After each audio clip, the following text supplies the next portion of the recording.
IPL தொடரின் கடைசி league போட்டியில் லக்னோ மற்றும் ஆர்சிபி அணிகள் மோதின. டாஸ் வென்ற ஆர்சிபி அணி முதலில் பந்து வீச்சை தேர்வு செய்தது. அதன்படி பேட்டிங் செய்த லக்னோ சூப்பர் ஜெயிண்ட் அணி நிர்ணயிக்கப்பட்ட 20 ஓவரில் 3 விக்கெட்டுகளுக்கு 227 ரன்கள் குவித்தது.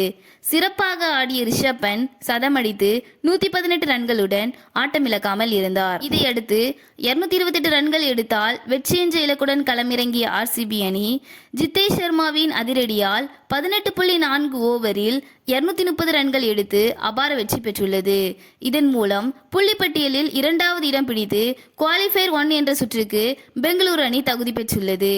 இந்த போட்டியின் வெற்றியின் மூலம் ஐபிஎல் வரலாற்றிலேயே முதல் முறையாக ஒரு தொடரின் தனது அனைத்து அவே கேம்ஸ் போட்டியிலும் வெற்றி பெற்ற அணி என்ற வரலாற்று சாதனையை பெங்களூரு அணி படைத்துள்ளது. மேலும் பெங்களூரு அணி மொத்தமுள்ள 14 போட்டிகளில் அதன் 7 அவை போட்டிகளிலும் வெற்றி பெற்றுள்ளது என்பதும் குறிப்பிடத்தக்கது.